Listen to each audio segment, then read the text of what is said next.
Ang nakikita niyo po sa picture ay si Emmanuel Joseph Bacosa Pacquiao, aka si Eman.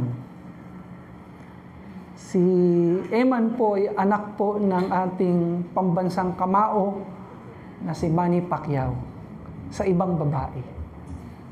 Napakaganda po ng story nito, napanood ko po yung interview po niya.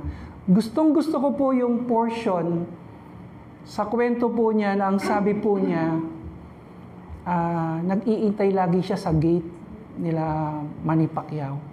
Nag-iintay siya doon, maliit pa siya, iniintay po niya na siya ay mapansin.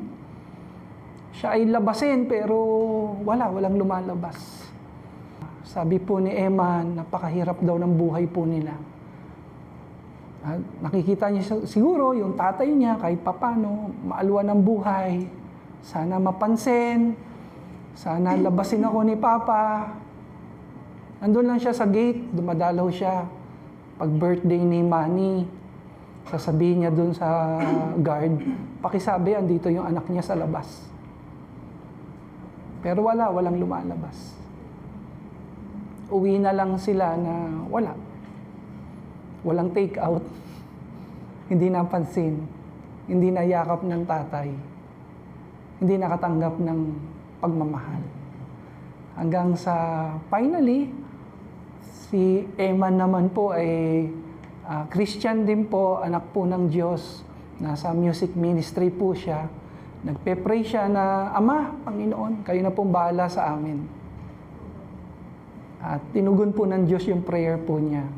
Napansin po siya ni Manny Pacquiao.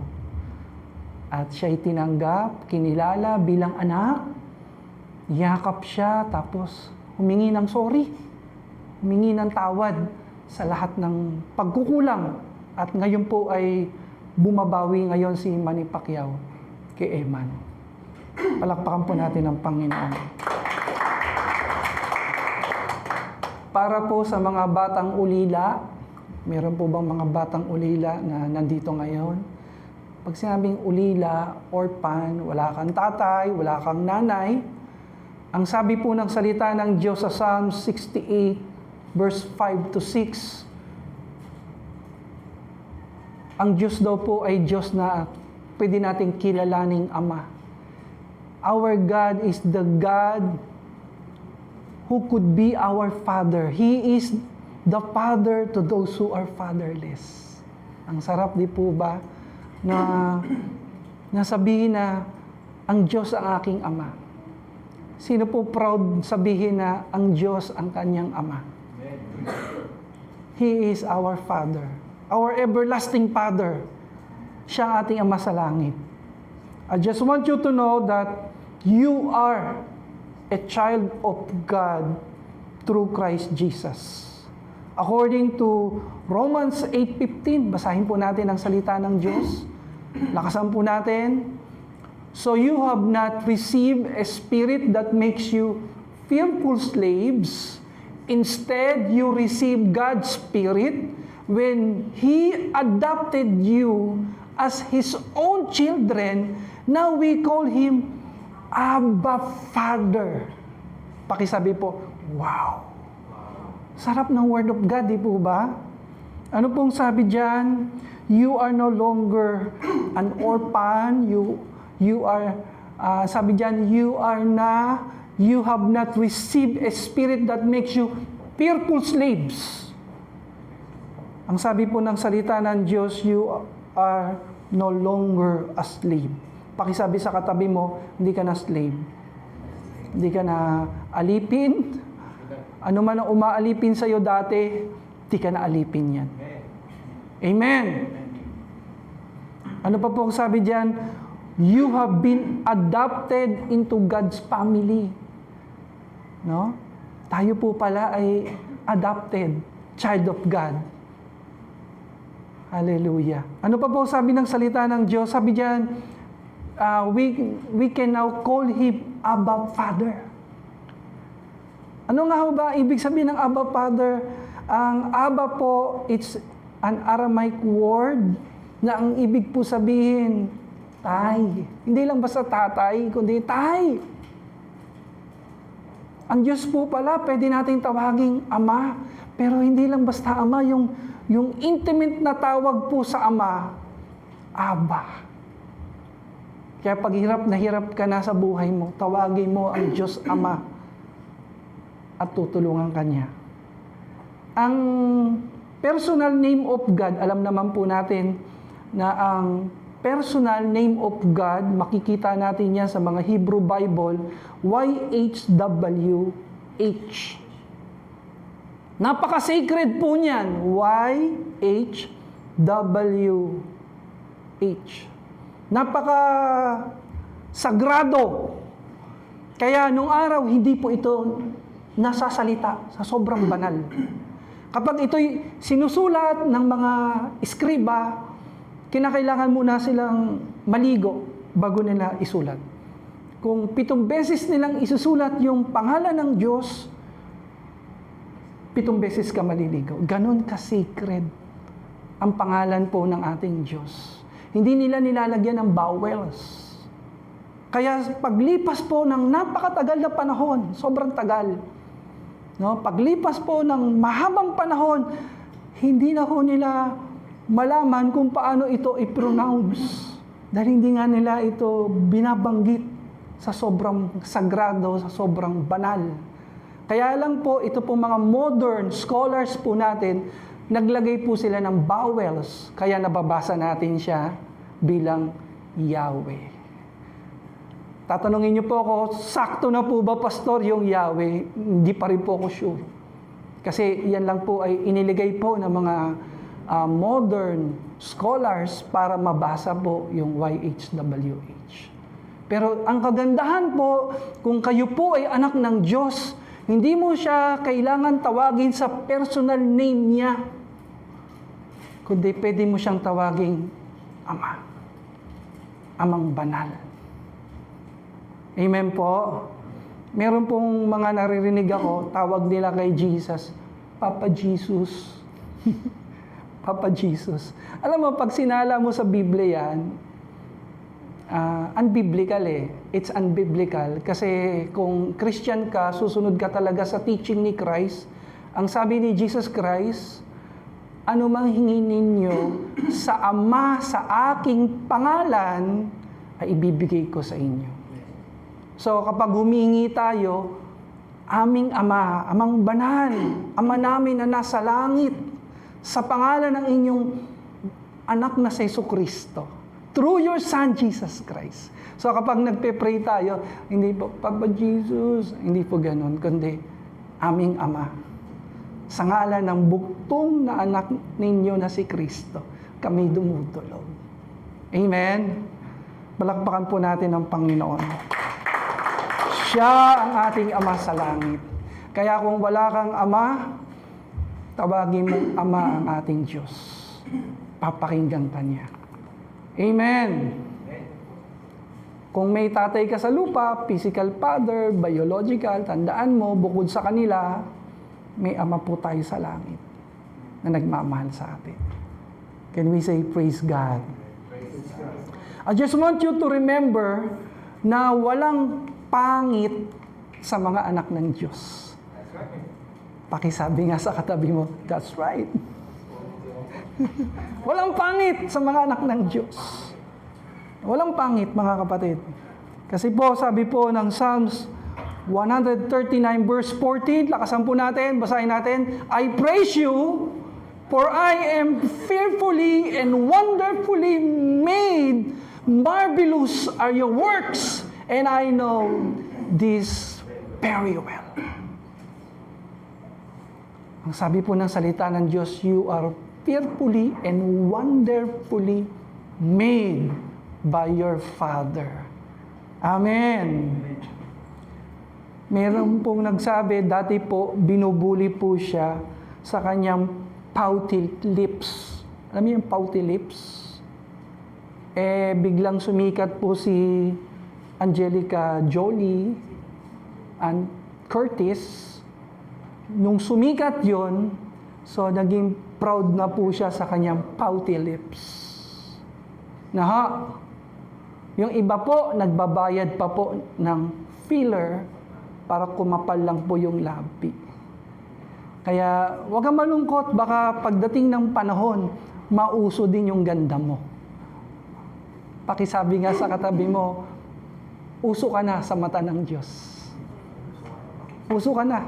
Ano po? Sa mata po ng Panginoon, sa mata po ng ating Ama, pag tinitignan po niya tayo, ang gaganda po natin, ang gagwapo po natin. Pakisabi nga sa katabi mo, ang gwapo mo naman, ang ganda mo. Sa mata po ng ating Panginoon, na ating Ama nasa langit, pag tinitignan niya po tayo, ang nakikita po sa atin, hindi po yung ating dating buhay.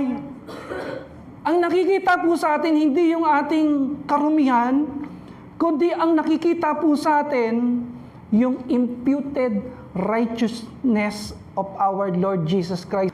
According to Romans 3:21 and 22. Kapag maharap ka sa Diyos, dumudulog ka sa Panginoon, ang nakikita sa iyo yung ginawa ni Kristo sa krus. Ang nakikita sa iyo yung pangalan ni Jesus, yung katuwiran ni Jesus Christ. Amen. Ang tingin po sa atin ng dyablo, pangit. Pangit ang tingin sa atin. Pangit yung mga sinasabi sa atin. Pero manampalataya ka, ang tingin po sa iyo ng Panginoon maganda, maayos, sapagkat anak ka niya. Palakpakan po natin ang Panginoon. Tandaan po natin, wala pong sinumpa sa mga anak mo ng Diyos. Pakisabi nga sa katabi mo, hindi ka sinumpa. Hindi ka sinumpa.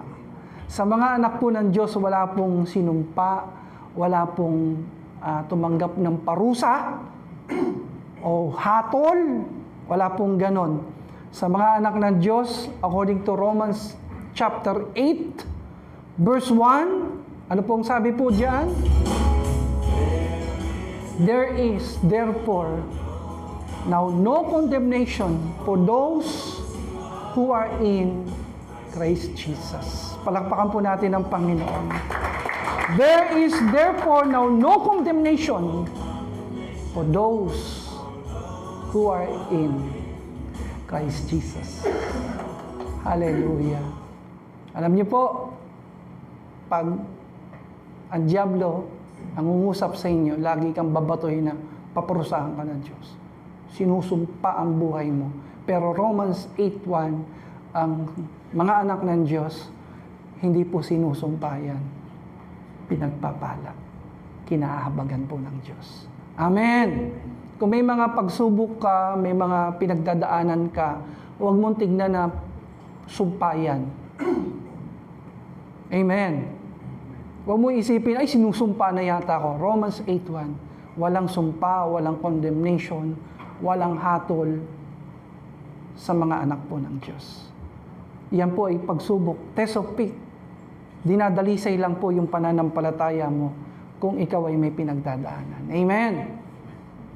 As a child of God, tandaan mo kapatid, you will never be alone. Malungkot po mag-isa. Wala kang kakampi, wala kang katuwang, malungkot mag-isa. Pero as a child of God, tandaan mo, hindi ka na mag-iisa kahit kailan. Pakihawakan ngayon katabi mo, comfort mo siya. Hindi ka na mag-iisa kahit kailan. Deuteronomy 31 verse 6. Basahin po natin ng malakas. Be strong and courageous. Do not fear or be afraid of them. For it is the Lord your God who goes with you, and He will never leave you nor forsake you. Sabi po ng salita ng Diyos, lakasan mo ang loob mo, huwag kang matakot. Sasamahan ka ng Diyos. Naalala ko po yung magkaibigan na lagi pong nag-aasaran. May mga magkaibigan po ba dito na laging nag-aasaran? Meron po ba? Ayan. So, yung pinaka-asar po sa kanila, yung kaibigan nilang si Utal. Kaya ho tawag ho Utal, kasi uutal-utal kung magsalita. Kung sino pa Utal, yung po ang bully. Sabi niya dun sa kaibigan niya, alam mo, alam ko na paborito mong pagkain. Ano? Sinigang. Tingnan mo, may kangkong ka pa dito. Tingnan katabi mo. Ayun nga. Bumawi! Yung kaibigan. Ako nga, alam ko rin yung paborito mo eh. Mahilig ka sa saging. Sa may lakatan. Yung lakatan na saging. Sabi ni Utal, paano mo naman nalaman na gustong-gusto ko yung lakatan? Kasi lagi mong sinasabi sa amin, pag may mga pinagdadaanan kami, lakatan mo yung loob nyo. Huwag kayong mawawalan ng pag-asa. Laban lang, lakatan mo, loob mo. Lakatan natin. Pakisabi nga sa katabi mo, lakatan mo, loob mo.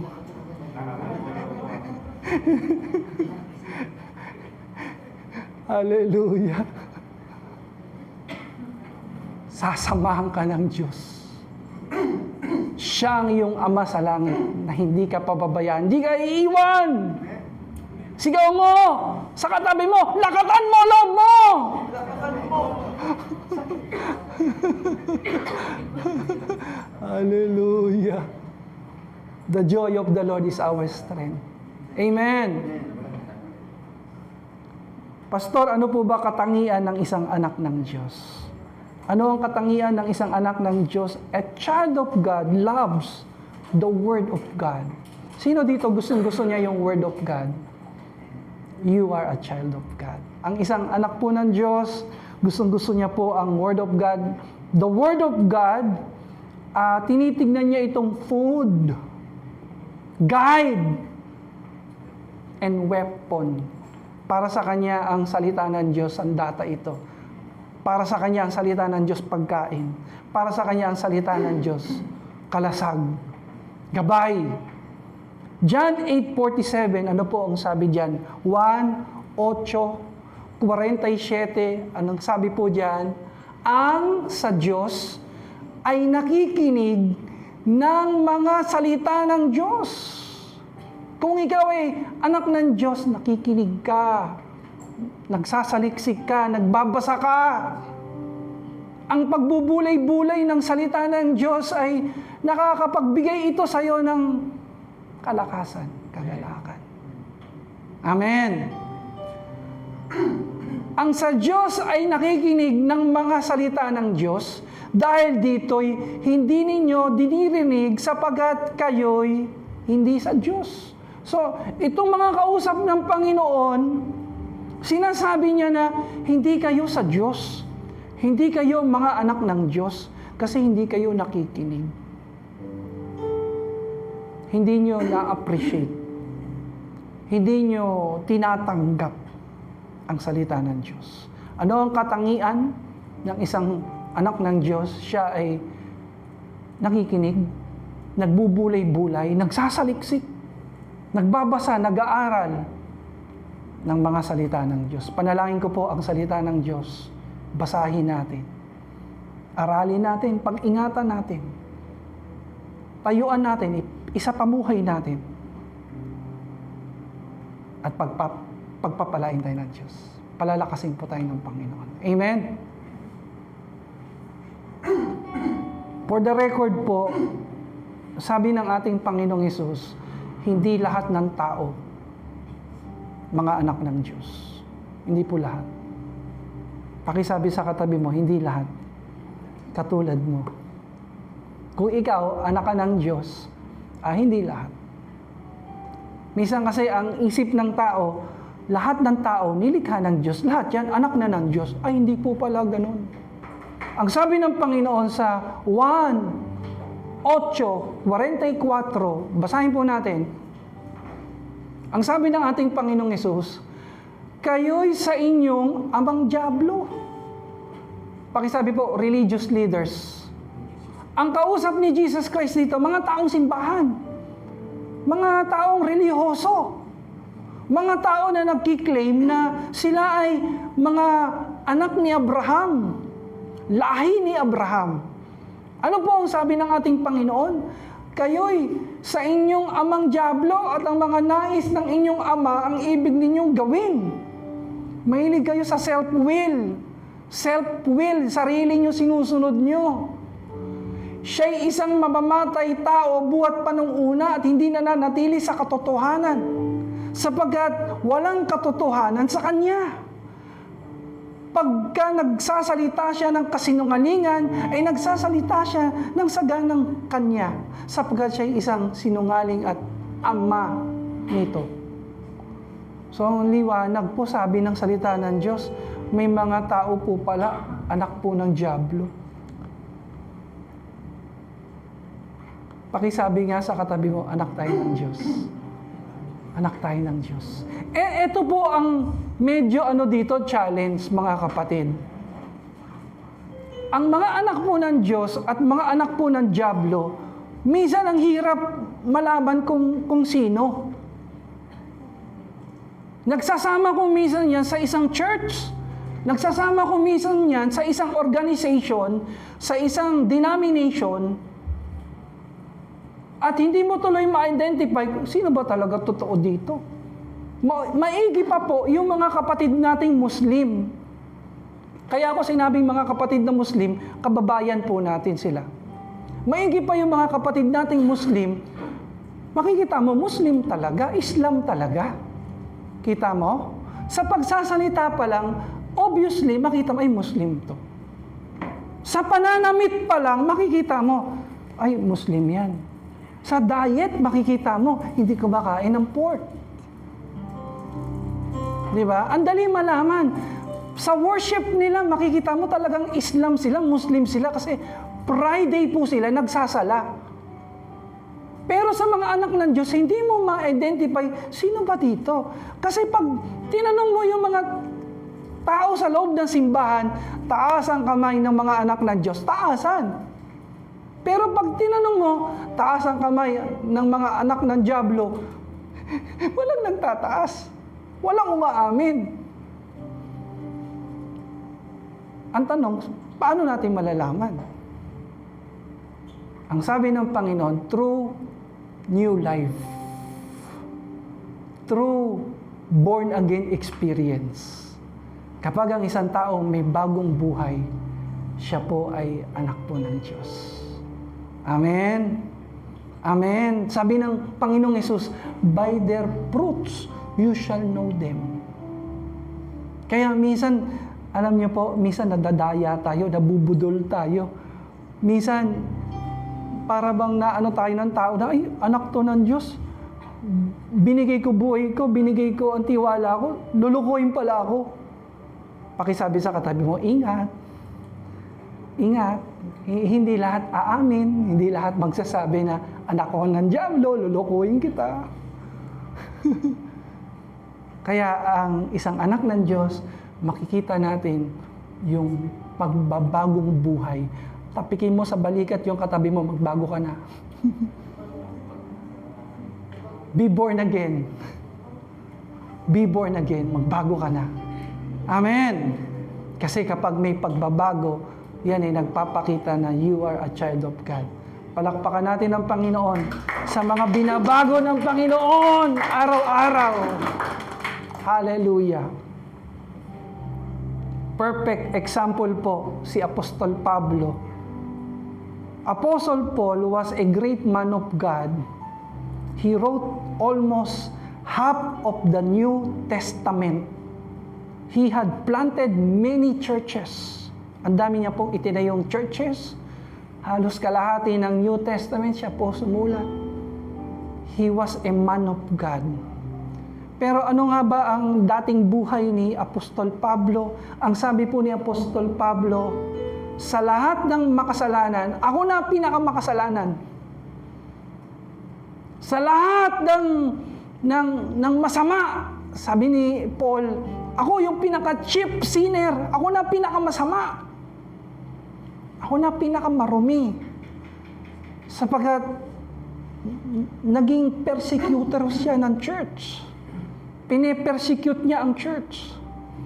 Pinakukulong niya yung mga Christians. Pinapapatay niya.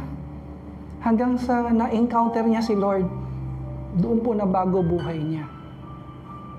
Doon siya nagkaroon ng changed life, born again experience. Amen. Paano po tayo magiging anak ng Diyos? Pakisabi sa katabi mo, live as a child of God. Ipamuhay mo na. Tinanggap mo na ang Panginoon. May bagong buhay ka. I-practice mo na. Amen. Pakisabi nga sa katabi mo, practicein mo na. Unang-una po, basahin mo natin yung John 1:12. Ano pong sabi ng John 1:12? Ang lahat ng tumanggap at nanalig sa Kanya ay binigyan niya ng karapatan maging anak ng Diyos. Number 1 po yan. Accept Him as your Lord and personal Savior. And number 2, ano pong sabi diyan? Live as a child of God. If you call yourself a child of God, then act like one. Kung sinasabi mo Muslim ka, edi magpaka-Muslim ka. Sa pananamit, pananalita, sa diet, sa pagsamba. Pero kapag sinabi mong anak ka ng Diyos, ipakita mo. Pakisabi ng malakas sa katabi mo, may kasamang tapik, pakita mo. Pakita mo sa pagsasalita, sa pananamit, sa pamumuhay, pakita mo. Amen. Ang isa pong anak ng Diyos, wala po yung bisyo. Dapat hindi ka nagbibisyo. Ang isa pong anak ng Diyos, hindi po mahalay magdamit. Hindi mahalay. Hindi pwede yung banal na banal yung pananamit mo sa church, pagdating sa camera, sa social media, para kang thirst trap. Para ka nagmo-model ng alak. Para ka nagmo-model ng mga sigarilyo. Amen? Ang isa pong anak ng Diyos, makikita mo yan sa pagsasalita. Sa pagsasalita. Wala pong anak ng Diyos yung grabe magsalita. Yung marumi magsalita. Wala. Kasi malinis yung kanyang puso. Amen? Sabi nga ni Ed Lapis kinagalitan niya yung mga Christian na grabe magsalita sa katulong, yung minumura-mura katulong. Kinagalitan ni Ed Lapis yun. Ano sabi ni Ed Lapis? Huwag kayong magsalita ng ganyan, yung parang sinasabi niyo na, ba't ang hina-hina ng isip niyo? O ano pang mga salita na related doon? Huwag mong sabihin yan. Sabi niya. Kasi kung mataas ang pag-iisip niyan, kung matalino yung pag-iisip niyan, hindi magiging katulong yan. Hindi yan magpapaalipin sa'yo. Sabi niya. Diba, may mga tao kasi grabe silang mangyurak sa pagkatao ng kanilang kapwa. Bakit mali ka na? Sabi ni Ed Lapis, wag. Kasi kung matalino yan, matagal nang wala yan sa'yo. Kung matalino ka, magpapakakatulong ka ba? Hindi, baka nasa ibang bansa ka na. Tama po? Tama po? Baka kung matalino ka, alis ka doon. Ninegosyo ka na lang. Tama po? Ang isa pong anak ng Diyos, makikita mo, sa kanyang pagtatrabaho, talagang binibigyan niya yung pinakamainam sa Panginoon. Sa kanyang paglilingkod sa Diyos, hindi putyo-putyo, hindi yung parang walang quality. Talagang binibigay mo yung pinakamainam para sa Diyos. Kasi ganun ka maglingkod sa Diyos. Amen. Ano pong nakikita natin dyan?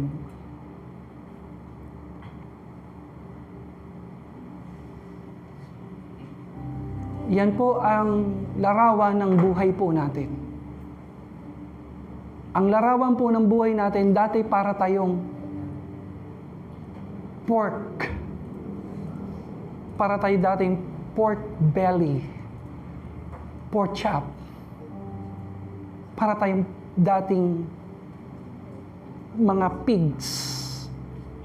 Para tayo dating baboy nung araw nung wala tayo sa Panginoon. Amen. Napakarumi po natin. Nung wala tayo sa Panginoon, para tayong baboy. Wala sa atin yung naputikan tayo. Wala. Nagtatampisaw po tayo sa putik ng kasalanan. Tama po. Hindi po tayo nababagabag. Hindi po tayo nakukonsensya sa putik ng kasalanan. Kasi yun po yung nature natin. Pero salamat, kahit ang baho-baho na natin, kahit punong-puno tayo ng putik ng kasalanan, inampun tayo ng ating Diyos. Itinuri niya po tayong tunay na mga anak niya. Amen. At yan po ang ating second picture. Tayo po para pong mga tupa. Pakitapik nga yung katabi mo, congrats. Tupa ka na ngayon ni Kristo. Ang tupa po, pag yan ay minsan naputikan, ay parang hindi yan mapalagay. Kapag yan ay nadulas sa putik, hindi po mapalagay yan. Talagang gusto niyang maligo, gusto niyang maglinis. Sino yung ganon? Yung dati ang buhay natin, parang kahit nagkakasala tayo, tuwang-tuwa pa tayo. Pero ngayon na nasa Panginoon tayo, parang hindi tayo makatulog pag nakakagawa tayo ng kasalanan. Nung araw po, nung wala tayo sa Panginoon, talagang nagwawalwal po tayo sa kasalanan. Wala tayong pakialam kung tayo ay malasing. Yung isa po nating kapatiran, pag nalalasing po yun, sumasayo sa lamesa. Pag nalasing, kanta ng kanta, walang pakialam sa mga natutulog na ating gabi na. Wala tayong pakialam kahit babuyin po natin yung pangalan ng ating Panginoon. Wala tayong pakialam kahit magtampisaw po tayo sa putik ng kasalanan. Pero iba pag nasa Panginoon ka na. Iba kapag tupa ka na ni Kristo. Amen? Sino pong nakaranas yung parang gusto mo magsinungaling? Yung parang nabubulol-bulol ka. Kaya, obviously, napapasin ang kausap mo, nagsisinungaling ka kasi hindi ka nasanay magsinungaling. Hindi ka tulad ng mga scammer, ng mga mandadaya, ay talaga ang galing yan. Para bang totoong-totoo pag magsalita, di ba? Tayong mga anak ng Diyos, para bang, ewan ko, naranasan niyo na ba yan? Yung pag nagsisinungaling ka, parang nauutal-utal ka, nakakagat-kagat, hindi lang.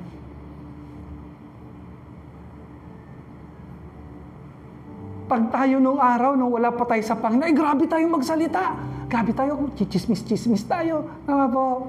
Pag nagagalit tayo nung araw, grabe tayo magmura. Tama po. Minsan akala nga nila sa akin, mabait ako. Hindi po ako mabait. Naku, kung makikita niyo buhay ko nung wala ako sa Panginoon, hindi po ako mabait. Maruming-marumi po tayo nung araw. Pero ngayon, na nasa Panginoon tayo, parang kahit gusto mo nang magsalita, gusto nang lumabas sa'yo yung galit mo, gusto mong i-translate sa isang pagmumura, parang hindi mo magawa, parang, Hallelujah. Why? Because of the Holy Spirit that dwells in you. Kinokontrol ka niya. Amen. At kapag ikaw naman ay napabitaw talaga ng salita na masama, talagang hindi ka mapalagay. Talagang tumatakbo ka sa paanan ng Ama at humingi ka ng kapatawaran at kalinisan sa Kanyang harapan. Hindi na tayo enjoy sa kasalanan. Amen? Hindi na natin pinananabikan yung kasalanan. Okay? Bagos parang hindi tayo mapalagay. Kasi hindi na tayo para doon, kundi para na tayo sa Panginoon. Can we say Amen to that? Palakpakan po natin ang Panginoon. Tayo pong lahat ay tumayo.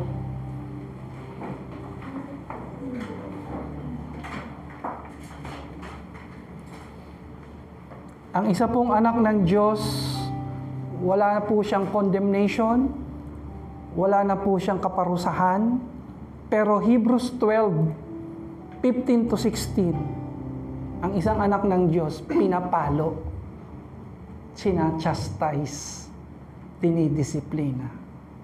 At hindi natin ito dapat katakutan, kundi ito ay ipagpasalamat po natin dahil nagpapakita na tunay tayong anak ng Diyos. Sabi ng Biblia, kapag hindi ka pinapalo, hindi ka totoong anak. Anak ka sa labas. Ang purpose po ng discipline para maging kamukha tayo ni Kristo. Para hubugin ang ating buhay. Nung araw, pag nakakita ko ng mga Christian na gumagawa ng gawaing sanlibutan, minsan napanghihinaan ako ng loob. Minsan naisip ko, bakit gano'n Christian tapos gumagawa ng gano'n? Hanggang sa na-realize ko, sabi ng Panginoon, huwag mo nang pakialaman yon, huwag mo nang tignan yon, tumuon ka sa akin. Ako ang inyong ama, ako bahala sa bawat isa sa inyo. Amen? Sabi sa akin ni Lord, ako nang bahala. Kung paano dinidisiplina kita, kung paano china-chastise kita, ako nang bahala doon. Kasi siya yung magbabago sa atin. Siya yung uhubog sa atin. Sabi sa akin, kaysa sa ma-stress ka pa, kaysa sa mag-isip ka pa ng, dapat ganito ka, dapat nagbabago ka. Wag mo nang isipin yun. Sa Diyos mo na siya ibigay. Kasi kung totoong anak ng Diyos yan, didisiplinahin ng Panginoon yan. Kung yan ay talagang totoong tumanggap sa Panginoon, yan ay totoong anak ng Diyos. At kapag may ginagawa na hindi tama yan, maniwala ka, ikukorek yan ni Lord. Hebrews 12:15-16, yan po ang sabi. Basahin lang natin ng mabilis. For exhortation that addresses you as sons, my son, do not take lightly the discipline of the Lord. And do not lose heart when He rebukes you. No? Huwag kang panghinaan ng loob. For the Lord disciplines the one He loves. Abay, pagmamahal pala yan. Pag pinapalo tayo ni Lord, ako po, minsan pinalo na ng Diyos. Maraming beses pinalo na ako ni Lord. Dahil mahal pala tayo ng Diyos. Ayaw niya tayong mapalayo sa Kanya. Ayaw niyang tubuan ka nito, sungay, tsaka buntot, tsaka pangil. Amen? Kaya kanya kinokorek. Ano pa pong sabi diyan? And He chastises every son He receives. Meron pong child of God siya pero pasaway. Ang nangyari sa kanya, nakulong po siya. Bilang chastisement, bilang discipline ni Lord. Ayon, yung kanyang mga pinaggagawa, nagbunga. Yun yung parang discipline sa kanya ni Lord. At pinanghinaan siya ng loob. Na para bang yung kanyang pangarap, parang nasira na. Hanggang sa may nagbigay po sa kanya ng book, a Christian book. At nung binasa niya yung leaflets, yung Christian literature, her faith was activated. Doon siya nagkaroon ng pag-asa, doon siya nagkaroon ng repentance, nagbalik loob siya sa Panginoon. To make the long story short, miraculously, nakalaya po siya. At sa paglaya po niya, nakapag-aral po siya, nakapag-masteral, nakapag-PhD pa po sa counseling. At ngayon po, ginagamit po siya ng Panginoon sa mission para i-reach out yung mga anak ng Diyos na nasa chastisement din, nasa discipline din. Ang lesson lang, kahit itong anak ng Diyos na ito, na chastise, na layo, yung kanyang identity, hindi po nabawasan. Hindi po nagbago. Siya pa rin po ay anak po ng Diyos. Amen? Gusto ko malaman mo, kapatid, kung nasa chastisement ka man, pakiulit nga, lakasan mo loob mo. Itama mo na, lakasan mo loob mo. Huwag kang panghinaan ng loob. Kung nasa chastisement ka man ngayon, anak ka pa rin ng Diyos, kaya nangyayari sa iyo yan. Kasi gusto niyang maayos ang buhay mo. Gusto niya magbalik loob ka. Tayo po'y manalangin. Lord, make us teachable. Give us a teachable heart for every correction, chastisement, discipline na binibigay mo sa amin. Panginoon, patawarin mo po kami, O Diyos. Sa oras na ito, Panginoon, panalangin po namin na anumang kalooban mo sa aming buhay siyang mangyari, Panginoon. Lord, we acknowledge that you are our Father and we are your children. Change us, Lord. Change us from glory to glory, day by day, that you might be seen in our lives. Lord, patawad kung nabubuhay kami na para bang napapabalik kami sa putik. Pero hindi na po kami masaya sa putik ng kasalanan. Hindi na po kami nag-i-enjoy dito, Lord. Iahon mo kami palagi. Linisin mo kami, Panginoon. Kaming mga tupa mo. Salamat, Panginoon. Salamat. Salamat sa pangalan ni Jesus. Amen.